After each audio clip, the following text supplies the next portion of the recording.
Good morning. Welcome to A Glow Life. Today I'm going to be reading you an excerpt from Chapter 9, A Splash of Red Wine, March 7, 2020. I'd spent the first few days of the trip to Athens with our group of American ladies. We'd hit all the tourist sites in and around the city. It was good, although far too hurried for my liking. Typically, I enjoy traveling solo. On occasion, I've traveled with my sister Cami, my Greek sister Vicky, or a good friend who also enjoyed spending oodles of time immersed in exhibits. The days with the group came to an end. The others departed on various travel plans throughout Europe. A few of us stayed with Vivi in Kypseli. The awareness of the coronavirus was increasing as the world was beginning to grasp the reality of a global impact. Vicky and Vivi's flights to Utah were booked 10 days before mine. My plan was to stay, write in the new book. Also, I looked forward to spending some evenings with Demetrius. Vicky and I walked to a small grocery market in the neighborhood. I perused the aisles and grabbed a few things. Authentic Greek yogurt, pita bread, Greek feta cheese, sliced turkey, Greek coffee, a bottle of red wine. Tomorrow we'd go to the open air market for local, fresh fruit, vegetables, olives, and so much more. I'm often good at multitasking. However, today proved to be an exception. After paying the checker, I placed the food items into my backpack and zipped it closed. Tucked the bottle of red wine under my arm, then walked out the front door. 1, 2, 3 steps. Unexpectedly, the bottle of wine slipped from underneath my arm.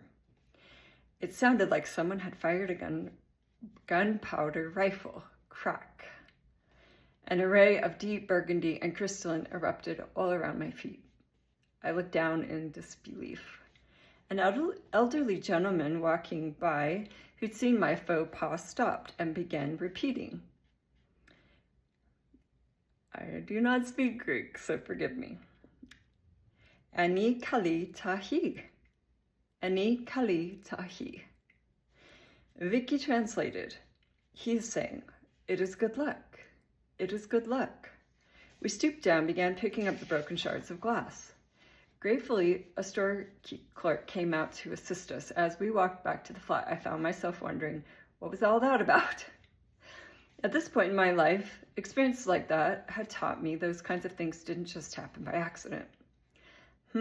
I wonder what's going to happen, I mused. I thought, softly chuckling, well, I'm very happy to be the recipient of good luck.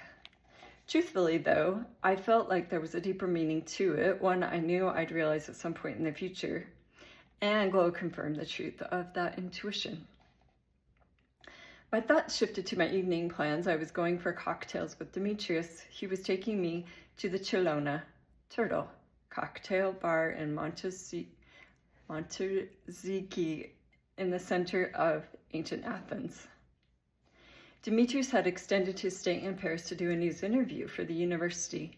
He arrived in Athens the night before. Although we'd gotten to know each other virtually, our face-to-face time had been limited. I felt a bit shy and nervous to see him in person again. It'd been 7 months. Demetrius pulled up in his white Alfa Romeo as I walked outside, then got in the passenger side door. "Hello, sexy," he smiled and leaned in for a kiss. Oh, there's that spark. He's every bit as handsome as he was 7 months ago. We drove toward the Acropolis as he began telling me more about the 10-year economic crisis, which had recently ended in Greece. His insights as a professor of economics was astounding. Thousands of men had committed suicide in a 3-year period due to the crisis. Apparently, the government had allocated funds for families left in the condition. Looking into my eyes, can you even imagine the decision to take your own life in order to save your family? Shaking his head, it's incomprehensible. Tears welled up in my eyes as I gazed out the passenger window of his car. I had witnessed the aftermath of the crisis the summer before. Far too many shops with boarded up windows, the remains of small family businesses which simply could not survive. Commercial and residential buildings, once bustled with life, now stood vacant, covered with graffiti.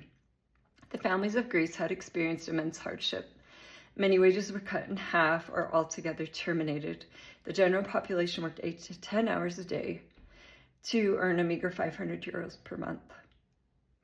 Many of the younger generations fled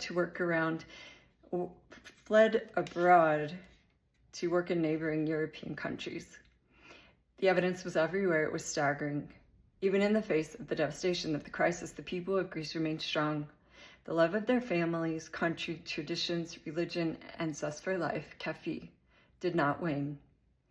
A new government was elected in 2019 with a new economic recovery plan put into place. The general outlook was positive with a forecast of 6% increase expected during the year 2020. Such good news after the immense suffering of the past decade. To read more, you can grab your copy at www.aglowlife.com.